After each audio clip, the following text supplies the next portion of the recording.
भगवान श्री कृष्ण की मधुर बाल लीलाएं। नवनीत हरण लीला। अब बड़ी सुंदर लीला का प्रारंभ होता है। सुखदेव जी ने ब्रज गोपियों के मुंह से बड़े संक्षेप में इस लीला का वर्णन करवाया है। माँ यशोदा को उल्लाने देने के रूप में स्वयं कुछ नहीं कहा। कुछ लोग जो भगवान जी को सारी मर्यादाओं में बांधे रखना चाहते हैं, वे इस लीला को दोषी बताते हैं। वे कहते हैं कि भगवान जी ने चोरी की, माखन चोरी की, ये ठीक नहीं। भगवान ही जब चोरी करने लगेंगे तो आदर्श बिगड़ जाएगा। बात ठीक है, चोरी से आदर्श बिगड़ता ही है। इसका उत्तर देते हुए सुखदेव जी ने कहा, नहीं, ये वास्तव में चोरी नहीं थी। पहली बात, चोरी होती है दूसरे के धन की। चोरी होती है उसकी जो पराई चीज को अपनी चीज समझता है। भगवान सबके स्वामी हैं। संसार का सारा ऐश्वर्य, सारी संपत्ति उनकी, तो चोरी का कोई प्रश्न ही नहीं आता। दूसरी बात, ये जो चोरी है ये चोरी नहीं है, ये तो ब्रज बालाओं के मन की अभिलाषा पूर्ण करने के लिए भगवान जी का वरदान है। ये गोपियों की बात है। जिस रूप में भगवान जी की वे भोग लगाना चाहती थी, उसी रूप में उन्होंने भोग स्वीकार किया। ये नैवेद्य अर्पण और नैवेद्य ग्रहण की एक नवीन पद्धति है। यह बड़ी सुंदर चीज है। ये लीला इसी भाव में समझनी चाहिए कि यह कोई मामूली चोरी वाली बात नहीं। और ये जितनी ब्रज की गोपियाँ थी, उनके संबंध में पद्म पुराण में आया है कि बहुत लंबा चौड़ा वर्णन आता है कि इनमें जो नित्य सिद्धा गोपियाँ थी, वे तो भगवान जी के परिकर रूप में ही प्रकट हुई थी। लेकिन कुछ गोपियाँ ऐसी थी जो श्रुतियाँ थी, स्वयं ब्रह्म विद्या गोपी बन करके आई थी। वेद की ऋचाएँ थी, दंडक अरण्य के ऋषि थे। पद्म पुराण में आए आख्यानों में से 2-3 का वर्णन संक्षेप करते हैं। एक ऋषि थे, उनका नाम था उग्रतपा। वे बड़े अग्निहोत्री और दृढ़व्रती थे। उनकी तपस्या भी बड़ी विलक्षण रही। उन्होंने भगवान जी का ध्यान किया, तप किया, पंचदशाक्षर मंत्र का जाप किया। वे भगवान जी की कृपा से 100 कल्पों तक तप करने के फलस्वरूप सुनंद नामक गोप की कन्या सुनंदा हुई। एक श्रुति थी सत्यतपा। उन्होंने सूखे पत्तों पर रह करके श्री कृष्ण और श्री राधा जी के नृत्य में रूप का ध्यान किया। वे 10 कल्प के बाद सुभद्रा नामक गोप की कन्या सुभद्रा हुई। एक हरिधामा नाम के ऋषि थे। उन्होंने क्लीम काम बीज से युक्त विषाक्षरी मंत्र का जाप किया और वे माधवी मंडप में कोमल कोमल कुसुमशैया पर लेटे युगल सरकार का ध्यान करते थे। 3 कल्प के पश्चात वे सारंग नामक गोप के यहाँ रंगवेणी नाम से अवतीर्ण हुए। एक जाबाली नाम के ब्रह्मज्ञानी ऋषि थे। वे एक बार घूम रहे थे तो देखा कि जंगल में एक बावड़ी है और उस बावड़ी के पश्चिम में बड़ा मनोहर एक वट वृक्ष है। उसके नीचे एक देवी बैठी तपस्या कर रही है। देवी बड़ी मंगलमयी, बड़ी सुंदर है। उसके चारों ओर प्रकाश फैल रहा था। उसका बायां हाथ अपनी कमर पर था और दाएं हाथ से ज्ञान मुद्रा धारण किए थी। जाबाली ये देख करके चकित हो गए कि ये कौन देवी तपस्या कर रही है। जब देवी का कुछ देर के बाद ध्यान भंग हुआ तो उन्होंने पूछा, माँ तुम कौन हो? उन्होंने कहा,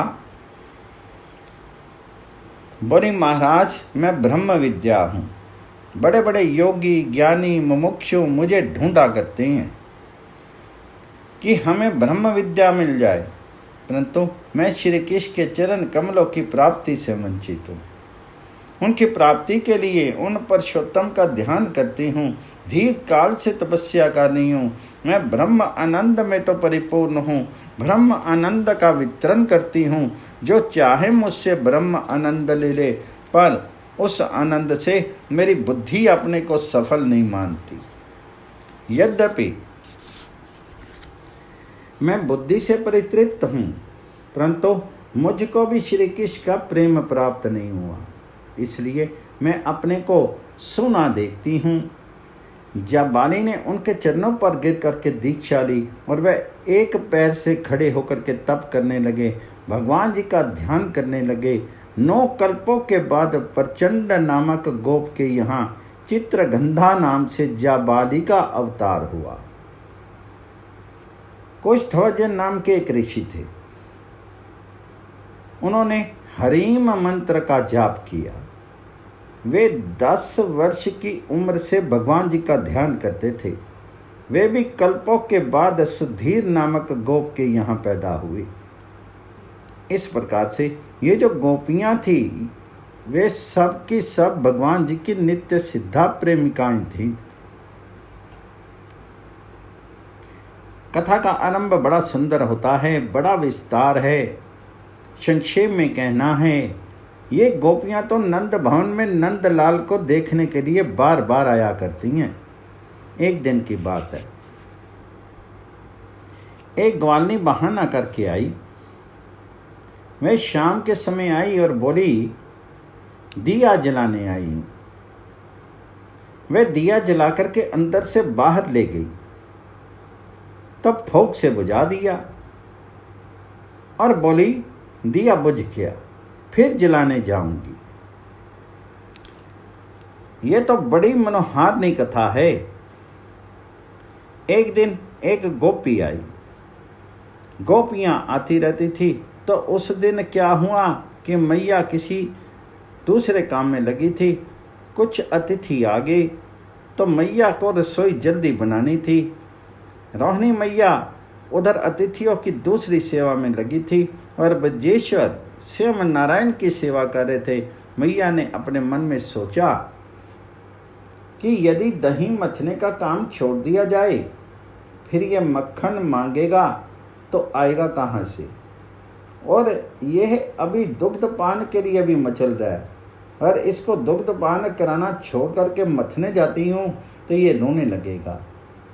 मैं गोपी आई तो मैया ने देखा कि इससे काम ले लिया जाए।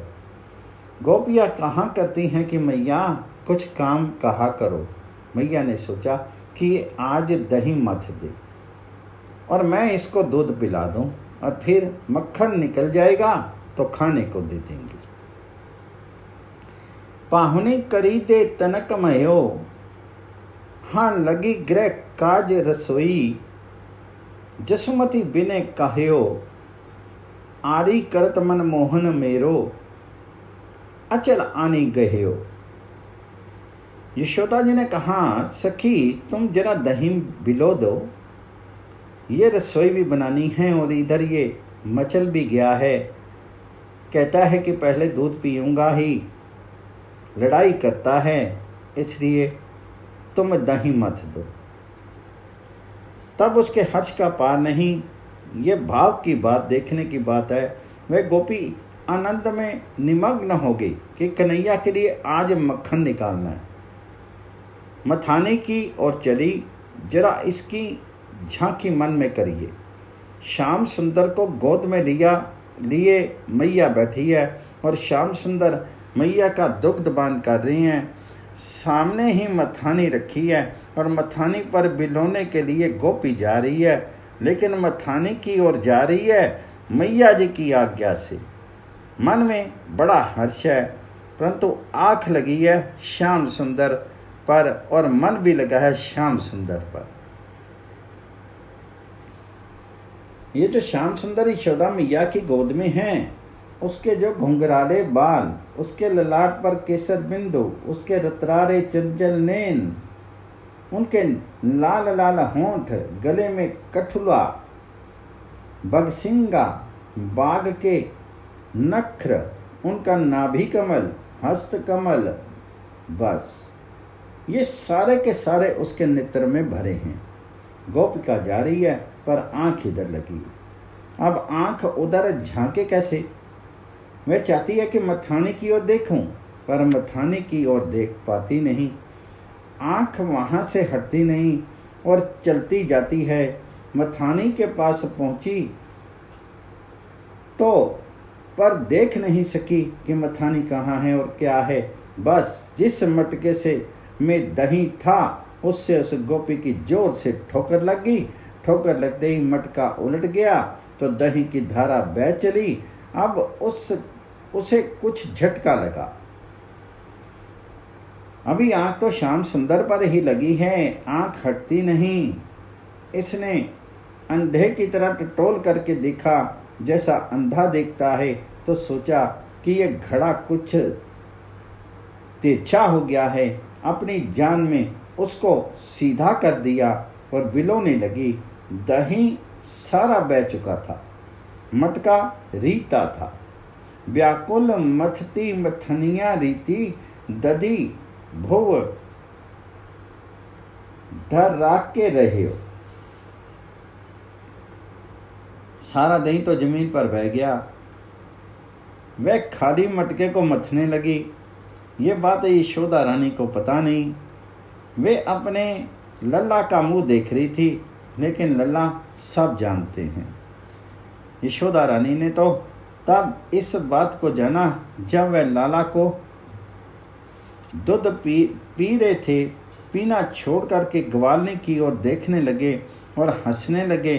फिर अंगुली से इशारा करके मैया से कहने लगे, मैया इधर देख। अब मैया ने जब देखा कि वह नंद नंदन क्यों कह रहा है उधर देखने के लिए, ये तो तन में थी दुग्ध दान करने में। श्री कृष्ण ने मन उनको जगाया और कहा, तू देख तो सही, तेरा सारा मक्खन बहता जा रहा है। तब माता बोली, अरे सखी क्या कर रही हो, देखो तो सही, ये दही बहा जा रहा है। अब उसको होश आया। उसने मथानी की ओर देखा तो देख रही है कि ये तो उलट गया है, सारा का सारा दही बह गया है।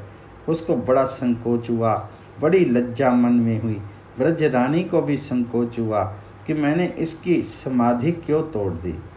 अरे दही बह गया तो बह गया, इसकी समाधि मैंने तोड़ दी। ये तो श्याम सुंदर के मुख को देख रही थी, कितना इसको आनंद आ रहा होगा। माखन जात जानी नंदनानी, सखी समरी कहो, सूर साम मुख निरखी मगन भई, दोहनी संकोच सयो। दोनों को संकोच हुआ। मैया को संकोच हुआ कि इसकी समाधि तोड़ दी, और गोपी को संकोच हुआ कि देखो मैं कहाँ तो मथने बैठी और दही ही सारा का सारा बहा दिया। तब मैया ने कहा, कोई बात नहीं, वहां बहुत दही था। वे गोपी उस दिन तो चली गई। अब सूत्रपात हो गया। फिर दूसरे दिन आई और आकर के उसने देखा कि ब्रजेश्वरी लाला को दूध पिला रही है। ये बोले नहीं पीऊंगा। बलराम जी पास बैठे थे। माँ बहुत मनुहार कर रही थी। बलराम जी ने इनकी बात मान ली। वे जरा समझदार हो गए थे, उन्होंने बात मान ली। पर कन्हैया ने कहा कि मैं नहीं पीऊंगा। अब मैया ने एक उक्ति निकाली, बोली देख ये दूध कजरी गैया का है, इसको अगर तू पी लेगा तो तेरी चोटी लंबी हो जाएगी। जैसे ब्रज बालकों की चोटी लंबी है, तेरी भी चोटी बढ़ जाएगी। अब इस प्रलोभन में आगे नंदलाल इस प्रलोभन में आगे कि यदि दूध को पिएंगे तो चोटी बढ़ेगी, कजरी का दूध पिएंगे तो चोटी लंबी हो जाएगी। तब दूध पीने लगे। फिर देखते हैं कि चोटी लंबी हुई कि नहीं। दूध पीते पीते हाथ से देखने लगे कि चोटी लंबी हुई कि नहीं, और अब लंबी नहीं हुई तो बोले मैया ने धोखा दिया, दूध पिला दिया। दूध नहीं पीने का उनका हठ था और मैया ने हठ को तोड़ दिया। वे हार गए और उन्हें हार का रोष आया। बोले, आगे से तो दूध पीना ही नहीं है और माँ की बात तो माननी नहीं है। इस प्रकार से उनके मुखमंडल पर भाव व्यक्त होने लगे। यशोदा जी हंसी। यशोदा मैया बड़ी प्रसन्न हो गई, क्योंकि लाला ने दूध पी लिया। रूठ गया तो क्या, फिर मना लेंगे। ग्वाल ने ये सब देख रही थी। ये रूठ गए और उठ करके अलग खड़े हो गए। अब महाराज क्या आश्चर्य हुआ, उनको तो अनहोनी बात करनी थी। यह गोपी जहाँ खड़ी थी उसके ठीक बगल में जहाँ पर जा करके खड़े हो गए। उसको इनका जरा सा स्पर्श हो गया। ये स्पर्श होते ही वह ब्रह्म बाह्य ज्ञान शून्य होगी। जब उसको चेतना हुई तब उसने अपने को अपने घर में पाया। 8 पहर के बाद उसको होश आया। वह प्रस्तर प्रतिमा की भांति निष्पन्द बैठी रही। नंद नंदन से इनको घर वाले उठा करके लाए। ग्वालनी को ये मालूम ही नहीं। वह अब भी ये देख रही है कि नंद नंदन चोटी को संभाल रहे हैं और कह रहे हैं, मेरी चोटी बड़ी कि नहीं मैया। उसको यही भान हो रहा है। बहुत देर बाद जब उसका ध्यान टूटा तब फिर दौड़ी नंद भवन की ओर आई। तीसरे दिन वह फिर आई। देख रही है बहुत बढ़िया सजी सजाई हुई थाली है और उसमें तमाम मिठाई रखी है और भगवान उसकी ओर देखते ही नहीं हैं, ताकते ही नहीं हैं। बोले, बॉडी लल्ला खा ले। बोले, नहीं नहीं मैया री मोह मोखन माखन भावे। मैया री मोह माखन भावे। जो मेवा पकवान कहती तू मोहि नहीं रुचि आवे। मुझे तो मैया माखन अच्छा लगता है और ये तुम्हारी मिठाई मुझे अच्छी नहीं लगती। भगवान जी के वचनों में अमृत झर रहा था और वह पी पी करके मानो मत हो रही थी। उसके मन में आया कि क्या कभी मेरे घर भी ये आएंगे,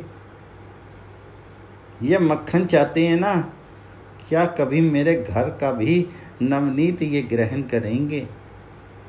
पर क्यों आवे, इनके घर में कोई कमी थोड़े ही है।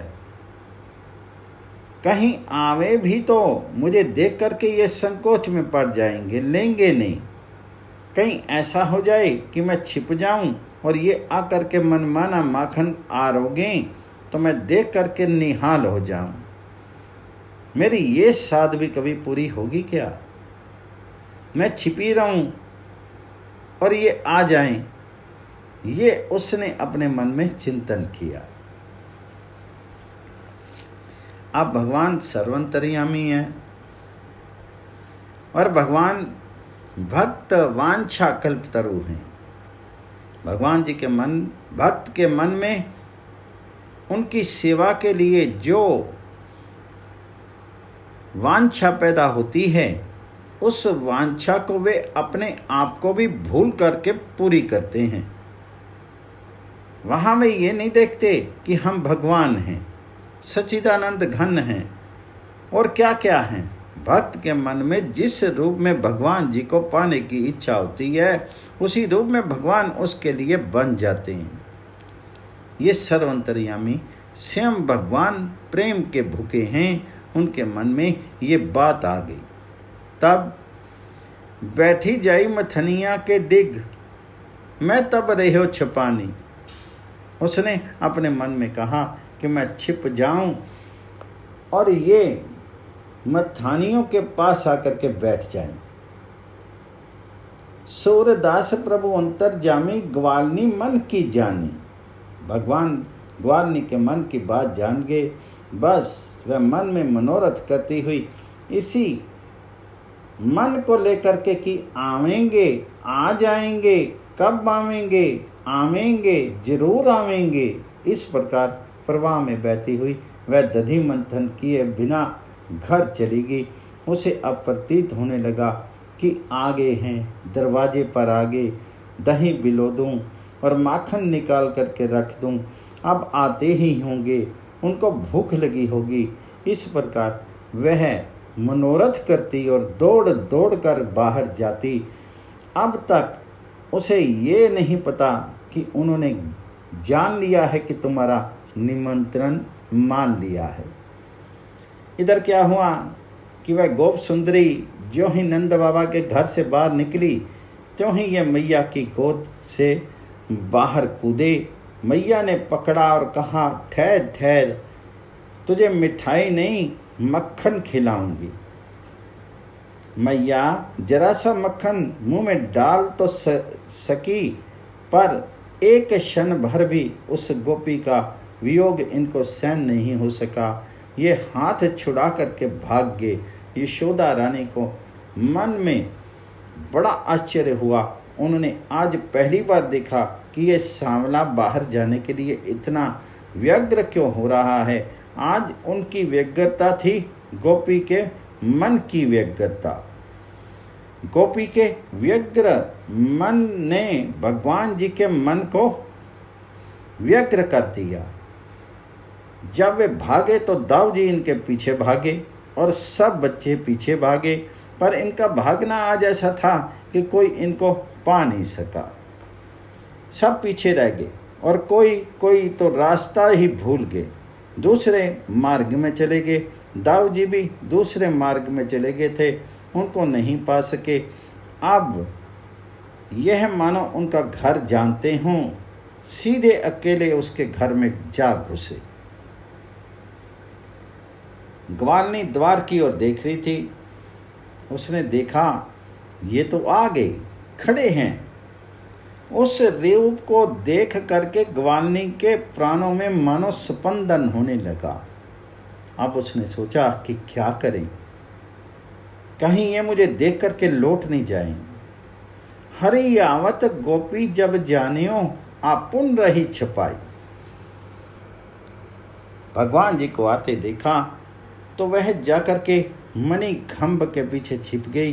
भगवान चुपचाप अंदर पहुंचे और मथानी के निकट जाकर के शांत भाव से मौन बैठ करके देखते हैं कि कोई है तो नहीं। सुने सदन मथनिया के, डिंग बैठी रही अरमाई। भवन सुना था, कोई घर में था नहीं। बस वह मथानी के पास जाकर के छुप करके बैठ गए। अब गोपिका दूर से छिप छिप करके देख रही थी। बड़े सुंदर रूप का वर्णन जिसे अभी आप पढ़ चुके हैं, उसका ध्यान करने लगी। उसके हृदय में वह सौंदर्य सागर मानो तरंगित हो उठा।